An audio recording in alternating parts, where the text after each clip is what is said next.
शिवथर घळीला जोडणाऱ्या पर्यायी मार्गाचं काम ठप्प, ठेकेदाराच्या मनमानी कारभारावर ग्रामस्थांचा संताप। ऐतिहासिक आणि धार्मिक महत्त्व असलेल्या शिवथर परिसरातील रस्ते विकास कामांना ठेकेदाराच्या बेजबाबदारपणामुळे ब्रेक लागलाय।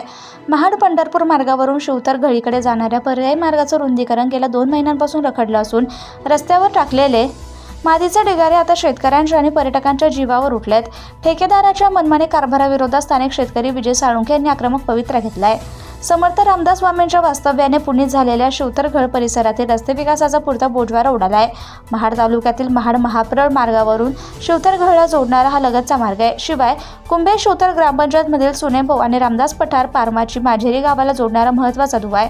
मात्र गेल्या 2 महिन्यांपासून या रस्त्याचं रुंदीकरणाचं काम पूर्णपणे बंद पडलंय। संबंधित ठेकेदारांना रस्त्यावर मोठमोठे मातीचे ढिगारे खोदून ठेवलेत। पावसाळा जवळ येत असताना हे ढिगारे तसेच राहिल्यास खालच्या बाजूला असलेल्या शेतकऱ्याच्या शेतीचं अतोनात नुकसान होण्याची भीती निर्माण झाली आहे। रस्ता खोदल्यामुळे पर्यटकांना कसरत करावी लागत असून अपघातांचं प्रमाण वाढण्याची शक्यता वर्तवण्यात येते। शेतकरी विजय साळुंखे यांनी ठेकेदार आणि इंजिनियरवर गंभीर आरोप केले। साळुंखे यांची सुमारे 1 एकर जमीन या रस्त्यालगत गेली असतानाही त्यांना विश्वासात न घेता प्रशासनाकडून मनमानी पद्धतीनं खोदकाम सुरू आहे। झाडे तोडण्यासाठी किंवा खोदकामासाठी आवश्यक असलेले परवाने ठेकेदाराकडे आहेत का, असा रोकडा सवाल आता उपस्थित केला जातोय। जर हे काम तात्काळ सुरू झालं नाही आणि काही अपघात झाला तर त्याला जबाबदार सर्वस्वी ठेकेदार आणि संबंधित इंजिनियर असतील, असा इशारा ग्रामस्थांनी दिलाय। काम चुकार ठेकेदाराला तात्काळ ब्लॅकलिस्टमध्ये टाकावे अशी मागणी आता जोर धरू लागली आहे। ब्युरो रिपोर्ट संपादक नाव विजय साळुंखे।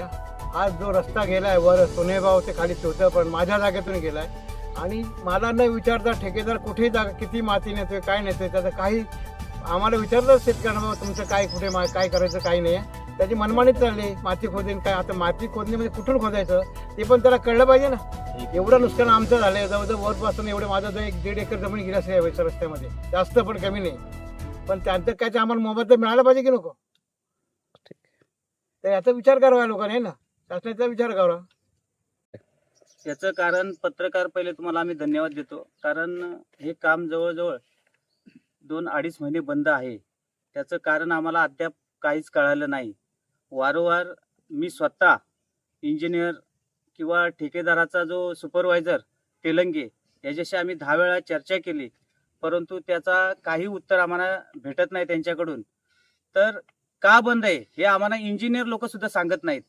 त्याच्यासाठी मी इंजिनियर लोकांना असं सांगितलं की मला नामदार महोदय भरतशेठ गोगावले जे मंत्री आहेत त्यांच्याशी मी संपर्क साधून त्यांना मी सांगणार होतो की येणाऱ्या अधिवेशनामध्ये या रस्त्याची पुरवणी लावा आणि ह्याला जबाब विचारला पाहिजे किंवा ह्या ठेकेदाराला काम का करत नाही।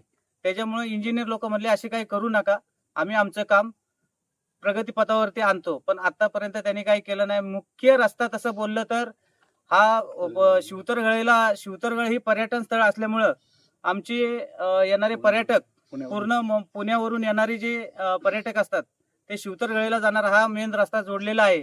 त्याच्यामुळं त्यांची सुद्धा गैरसोय होऊ शकते।